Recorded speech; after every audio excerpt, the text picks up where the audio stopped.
जत तालुक्यातील बंजारा समाजातील आमच्या बंधू भगिनींच्या या मेळाव्याला उपस्थित असणारे सांगली जिल्ह्याचे लोकप्रिय तरुण तडफदार खासदार सन्मान्य विशालदादा पाटील, इथे उपस्थित असणारे जत विधानसभा मतदारसंघाचे लोकप्रिय आमदार सन्मान्य विक्रमदादा सावंत, खास आपल्या विनंतीला मान देऊन जालन्याहून जत तालुक्यामध्ये आपल्या बंजारा समाजाच्या माता भगिनींना आमच्या बांधवांना मार्गदर्शन करण्याकरता इथे उपस्थित राहिलेले महाराष्ट्राच्या विधान परिषदेचे तरुण तडफदार आमदार आणि युथ काँग्रेस मधील माझे जुने सहकारी सन्मान्य राजेजी राठोड, इथे उपस्थित असणारे आदरणीय लालासाहेब राठोड, आदरणीय जग्गू महाराज, आदरणीय धनसिंग महाराज, या ठिकाणी मार्केट कमिटीचे सभापती सन्मान्य आमचे तरुण तडफदार सहकारी सुजयनारायण शिंदे,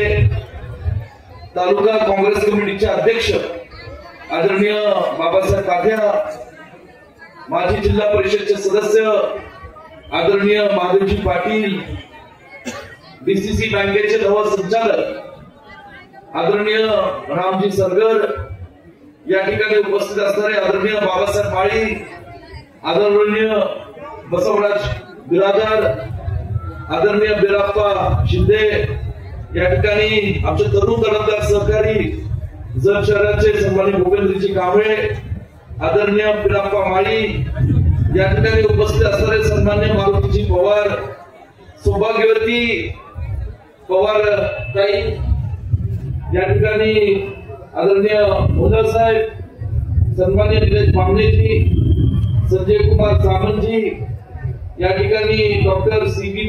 पवारजी आणि ज्या आमच्या तरुण तडफदार सहकार्याने असा कार्यक्रम आयोजित केला, असे आपल्या जत तालुक्याचे आपल्या समाजाचे भूतपूर्व नवे आमचे तरुण तडफदार सहकारी सन्मान्य रोहितजी राठोड, उपस्थित सर्व आमच्या माता भगिनी आणि बंधू, वेळ बराच झालेला आणि विशालदादांनी सांगितल्याप्रमाणे आपल्या सगळ्यांनाच भूक लागली असेल. आज खर तर मी प्रथमतः आपल्या समाजाचे आणि काँग्रेस पक्षाचे आमदार राजेश राठोड यांचं मनापासून आभार मानेल की आज ते जालन्याहून तब्बल 10 ते 12 तासाचा प्रवास करून आज जत तालुक्यामध्ये बंजारा समाजाच्या आपल्या बांधवांना भेटण्याकरता या ठिकाणी आले. त्यांनी इतिहास सांगितला, त्यांचे वडील, त्यांचे काका, त्यांच्या कुटुंबातले सदस्य गेले 50-60 वर्षापासून जालना जिल्ह्यातून काँग्रेस पक्षाची अत्यंत निष्ठाने सेवा करत आहे. त्यांनी उल्लेख केला स्वर्गीय वसंतराव नाईक साहेबांचा, ज्या वसंतराव नाईक साहेबांनी काँग्रेस पक्षाच्या माध्यमातून महाराष्ट्राचं खंबीर नेतृत्व केलं. तब्बल 11 वर्ष त्यांनी महाराष्ट्राचं मुख्यमंत्री पद भूषवलं आणि बंजारा समाज व इतर जाती धर्मातील लोकांना आणि महाराष्ट्राला चांगला न्याय देण्याचं, विकासाच्या दिशेने नेण्याचं काम हे आदरणीय स्वर्गीय वसंतराव नाईक साहेबांनी केलं. आणि म्हणून काँग्रेस पक्ष नेहमीच हा सर्व जाती धर्मातील लोकांना, खास करून बंजारा समाजातील आमच्या बांधवांना सोबत घेऊन जाणारा पक्ष आहे. याला इतिहास साक्ष. मला आठवतं राजेश राठोड हे माझ्यासोबत युथ काँग्रेसमध्ये महाराष्ट्रात काम करत होते आणि जालन्यातले एक अत्यंत तरुण तडफदार आमचा सहकारी जिल्हा परिषदच्या माध्यमातून त्यांनी खरं त्यांच्या कारकिर्दीची सुरुवात केली. आणि आमचे दोघांचे बंधू जे आमच्या दोघांचे फार जवळ होते, स्वर्गीय राजूजी सातव यांच्या माध्यमातून त्यांच्या नेतृत्वाखाली आम्ही दोघं काम करत होतो. आणि मला आठवतं जेव्हा महाराष्ट्र विधान परिषदेची युथ काँग्रेसच्या माध्यमातून निवड करण्याची संधी आली, आदरणीय राहुलजी गांधींनी आम्हाला सांगितलं, राजू सातवजींना सांगितलं, मला सांगितलं की विश्वजित महाराष्ट्रात एक आम्हाला असा तरुण द्या जो जिल्हा परिषदच्या चळवळीचा तयार झालेला आहे आणि या ठिकाणी महाराष्ट्रातल्या ओबीसी पुन्हा एका अशा जाती धर्मातल्या ज्याला या ठिकाणी आपल्याला न्याय द्यायचा. आणि पटकन मी आणि राजेश सातव आम्ही दोघं चर्चा करत बसलो आणि दोघांनी एक मुखाने एकच नाव या ठिकाणी आम्ही राहुलजींना दिलं, ते म्हणजे राजेश राठोडांचं.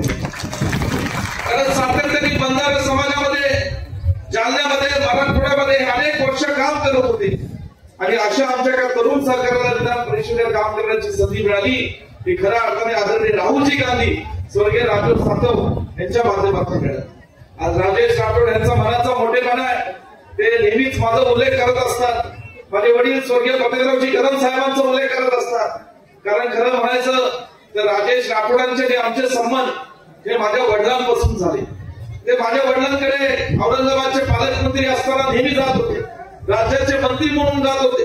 त्यांच्या वडिलांचे आणि स्वर्गीय पतेरावजी कदम साहेबांचे फार चांगले संबंध होते. आणि अशा परिस्थितीत राजेश ज्या वेळेस त्यांच्याकडे जायचे, साहेब त्यांना नेहमी आधार द्यायचे, पाठबळ द्यायचे. आणि राजेश तू कधी माझ्याकडे आला या ठिकाणी मी तुझ्या पाठीशी आम्ही नेहमी त्यांना सांगायचे. आज या जत तालुक्यामध्ये आमचा हा तरुण तडफदार कार्यकर्ता रोहित आज बंजारा समाजाच्या आमच्या सगळ्या बांधवांना एकत्रित करण्याचं काम करतो. आदरणीय विक्रमदादांच्या नेतृत्वाखाली तो काम करतो. आदरणीय विक्रमदादांचा उल्लेख विशालदादांनी केला की या ठिकाणी आज सातत्याने जत तालुक्यातला दुष्काळाचा प्रश्न, पाण्याचा प्रश्न, तुमची बबलेश्वरचा प्रश्न, हे प्रश्न मांडून ते सोडवण्यासाठी दिवस रात्र विक्रमदादा या ठिकाणी आज मेहनत करतायत, कष्ट करतायत. आज सुदैवाने यावर्षी महाराष्ट्राला चांगला पाऊस पाहायला मिळाला. जत तालुक्याला सुद्धा चांगला पाऊस आपल्याला पाहायला मिळाला.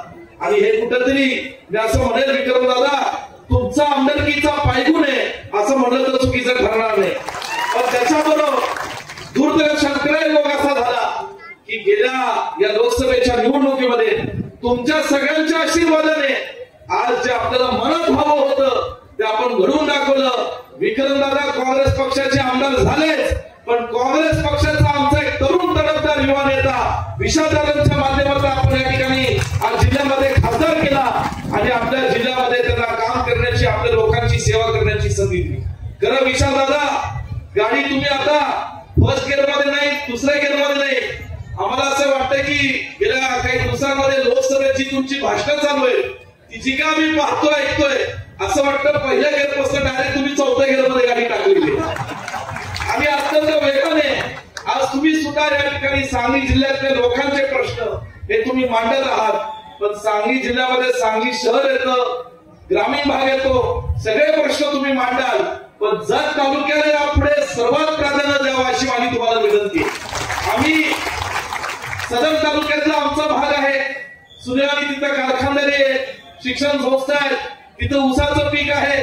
ते सगळं हळूहळू या ठिकाणी त्या इतर विधानसभा मतदारसंघात चालू आहे. पण जत तालुक्याचे प्रश्न आपले वडील, आपले आजोबा यांच्यापासून आपल्याला सारखे माहिती आहे. आणि मुळात विक्रमदादा जे काही या महाराष्ट्राच्या राजकारणात, सांगली जिल्ह्याच्या राजकारणात धडपड करतायत, त्यांनीच खरं पुढाकार घेतला होता. आदरणीय स्वर्गीय पतेरावजी कदम साहेबांना सांगितलं होतं की जत तालुक्यामध्ये एक मोठा उद्योग उभा करा, शेतकऱ्यांना हातभार लागेल असा उद्योग करा, उभा केला. आणि म्हणून डफरापूर इथे श्रीपती या ठिकाणी साखर कारखाना आम्ही उभा केला. मी आपल्याला वचन देतो की येणाऱ्या या दिवसांमध्ये आपल्या जत तालुक्याला पाणी मिळेल, विक्रमदादा पाणी आणतील आणि या आमच्या शेतकऱ्यांना ऊसाचं पीक मिळेल, त्याला सर्वात उच्चांकी दर देण्याचं काम आमच्या श्रीपती कारखान्याच्या माध्यमातून जत तालुक्याच्या शेतकऱ्यांना आणतो. आणि म्हणून हळूहळू आज जत तालुक्यातलं हे दुष्काळाचं जे काही आहे, आज पूर्वीपासून आपल्याला दुर्दैवाने एक हे लागलेलं आहे, नजर लागलेली आहे. दुष्काळाची नजर आता काढण्याचं काम आम्ही सगळे एकत्र काम मंडळी एक दिलाने एक विचाराने या ठिकाणी राऊंड करणार आहोत. मला एवढं सांगायचंय राजेशजी, आज तुम्ही इथं आलेला, खरं बंजारा समाजाच्या आमच्या बांधवांचे अजूनही काही प्रश्न आहेत. हे प्रश्न विधानसभेत आम्ही निश्चितपणे मांडू. विक्रमदादा आहेत, मी आहे, लोकसभेत विशालदादा निश्चितपणे मांडतील.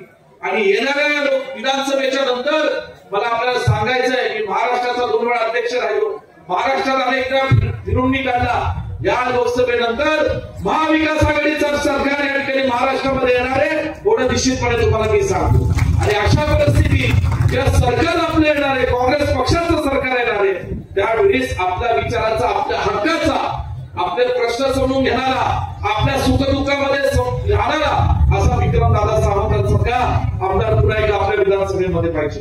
आणि म्हणून राजेशजी, तुमची मदत लागणार. आता तुम्ही विधान परिषदेला, तुम्ही महाराष्ट्रभर फिरलं पाहिजे. कारण खऱ्या अर्थाने बंजारा समाज हा काँग्रेस पक्षाच्या पाठीशी राहिलेला समाज आहे. आणि म्हणून माझ्या सगळ्या मला वाटतं सांगली जिल्ह्यामध्ये 8 तांडे जत तालुक्यामध्येच 8 आहेत, बरोबर ना? 8 तांडे आहेत आणि सगळा समाज आमचा या परिसरातला हा एकत्र आहे. आणि आता रोहित सारखे अनेक लोक या ठिकाणी चांगलं काम ज्येष्ठांचं मार्गदर्शन या ठिकाणी करतायत. मला एवढं सांगायचंय, आज तुम्ही प्रेमाने या ठिकाणी आम्हाला बोलवलं, उशीर झालेला आहे पण एवढं नक्कीच सांगतो, आज जो काही शेलर तुम्ही आम्ही आमच्या हातावर टाकलेला आहे, या शेलरची शपथ घेऊन सांगतो की बंजारा समाजातला कुठलाही माणूस आमच्याकडे आला तर तो कधी रिकाम्या हाताने जाणार नाही. ही बंजारा समाजाच्या आमच्या बांधवांसाठी आज मी विशालदादा आणि विक्रमदादा आम्ही तुमच्या पाठीशी खंबीरपणे उभं राहू. कुठल्याही माणसावर कधी अन्याय होऊ देणार नाही. तुमच्या हक्कासाठी आम्ही लढत राहू. एवढं या ठिकाणी शपथ घेतो आणि तुम्हाला वचन देऊन थांबतो. जय हिंद, जय महाराष्ट्र. धन्यवाद साहेब. आपल्या